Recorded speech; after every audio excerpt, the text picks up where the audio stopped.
G'day folks, welcome back to Pete's Investing. It's April 4th, 2024. This is the analysis for natural gas, copper, iron ore and crude oil. And you can see there, they're all going or gaining since our last update, with the exception of iron ore, which has pretty much moved sideways.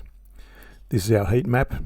And again, we're looking at the top left table, and it's predominantly showing long positions for US crude and high-grade copper. And iron ore is predominantly short. And for natural gas, it's making some slight improvement. Daily, it's showing long positioning. On the weekly, it's neutral and still short on the monthly. So just be careful about going long until we see a more consistent move to the upside. We also cover these other instruments and also some FOREX currencies in various other videos. So first off with natural gas, on the daily chart, we've got this key resistance up here at 31.20 and a key support at 15.84. Now it's currently in this minor support and resistance range between 17.21 and 20.58, and it's making some slight improvement on the daily chart at least. You can see here on the CCI 150 it's bullish, and that's our daily bullish signal. Also the ADX 25 is showing some bullish movement as well. On the hourly chart, we did draw these trend lines in these channels, both descending and ascending. It was originally tracking down between this lower channel, but then it's broken up because of this bullish divergence. You can see there lower lows on the price versus higher lows on the CCI 150. It bounced from there, and our initial target area is the 23.38% level, and I usually mark that just as a reference point in future videos, and it's gone way past that.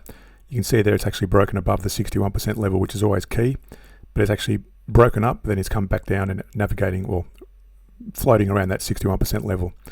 So it's currently in this upper channel around the 61% level, as I said. So we need to go make it break it a lot higher to be more bullish, especially on the daily chart, looking at the resistance up there at 20.58. If I zoom out on the 1 hour chart, we've also got this stochastic market forecast indicator, and that's actually from the oversold territory, and it's actually broken up and now just hovering around the 25 level. Especially if it goes above the 50 level, that's a nice big bullish signal. So again, we need to see it break much higher to be more bullish on natural gas.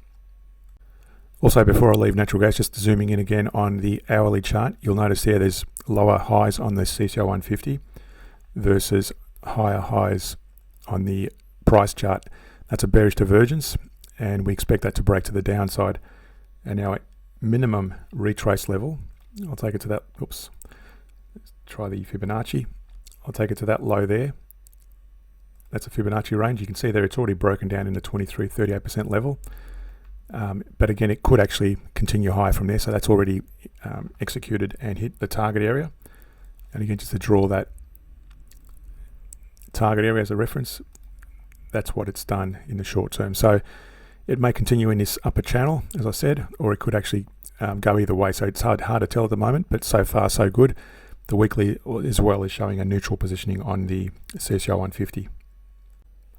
Next, we've got crude oil, US crude oil. You can see here on the daily chart, the CCI 150 is bullish. Now remember, the monthly and weekly are also bullish, so pretty much a strong bullish momentum on all time frames. And it's actually broken above this minor resistance at 83.12, which is good to consider that as a trading idea. The ADX is also 25. ADX 25 is also bullish, and you'll notice here on the stochastic market forecast at longer term, that's actually broken up, bounced off that 50 level, which is again in the bullish range of movement. I've got these black arrows, and that's basically indicating key support resistance areas. And down here we've got at 67.94, and up there we've got the 94.30 resistance area. Now if I was to zoom in on that one just to get an idea of where we are with the Fibonacci retracement between that range, you can see they're just broken above the 61%. It may actually come down and gravitate back towards this minor resistance, but that's a good sign so far in terms of bullishness for US crude oil. On the hourly chart, we've got, again, those same, I've got another diagonal descending trend line there. It's actually broken above that since our last video. And I've also got the stochastic market forecast hit down here, which is showing pretty much overbought. So we may see a bit of a retrace to the downside. And if I zoom in, you will notice we've got a bearish divergence, lower highs on the CCI 150 versus higher highs on the price. That's a bearish divergence, so we expect it to break to the downside. And again, drawing a Fibonacci retracement, assuming it comes back from there, it could actually go higher, but assuming it breaks down from that point, we're going to expect it to come down to the 23-38% level. I'm not going to draw a target area yet until we see a bit more substantive move below this level of a trend line. So we could probably draw a trend line there just to show you. Let's try a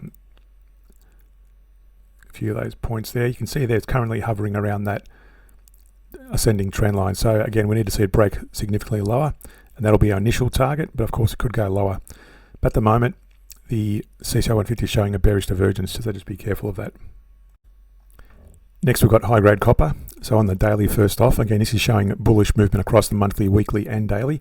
Here on the daily, you can see the CCI 150 is broken above the moving average band, and now approaching, well, it's actually broken above this minor resistance at 41,711. So again, open skies so far for high-grade copper. The ADX 25 is also bullish, and if I zoom out, you can see there the stochastic market forecast has bounced off that 50 level, still in the bullish range. On the hourly chart, that stochastic market forecast is in the overbought territory, so we may see potential a bit of a retrace. You can see there more clearly. We've got, and again, similar to the other charts, we've got lower highs on the CCI 150 versus higher highs on the price. So that's a bearish divergence, and we may see a break lower. And again, drawing a Fibonacci between that recent low to that high. At the very minimum, it'll hit between a 23 and a 38% level. So just be mindful of that as we move forward. Next, we've got iron ore. First off, on the daily chart, you can see there we've actually drawn this ascending diagonal trend line, and it's actually currently resting around that minor support at 74.90 or 749, and it's approaching this diagonal support line. So just that'll be a key area to look out for. If it breaks below that, then the next level of support will be this key support area at 657. That was a key resistance at 1024, and it's actually broken down from that. And if I was to draw a Fibonacci retracement between that to there, you can see that it's broken below the 61%, and that's a weakening signal. So iron ore is showing short positions across all time frames. On the daily as well, you can see here it's still below its moving average band, and the ADX 25 is bearish. And if I zoom out, that stochastic market forecast is broken down below the 50 level, which is again a bearish signal. On the hourly chart, pretty much the same action you can see there on the price chart. There is a bullish divergence there. If I zoom in, between those higher lows, let me just highlight that. That's higher lows on the CCI 150 versus lower lows on the price. That's a bullish divergence. And what we do is we take the Fibonacci back between that low to that high. You can see there it's already broken up and hit that 23-38% level. Yes, it's a very tight target area, but that's a minimum target range. You can see there it just touched the 38 and it's starting bouncing down again. So it may have already executed that divergence. Of course, it could always keep going higher, but that's the initial target area. And again, if I zoom out again, you can see there it's broken down on the hourly below the 50 level, which is still a bearish, very bearish signal. To support us more, go to the Patreon page for Pete's Investing, where we also do weekly scans of blue chip shares that are trending along on a longer and medium term timeframes. Feel free to support us there, and we'll see you in a future video.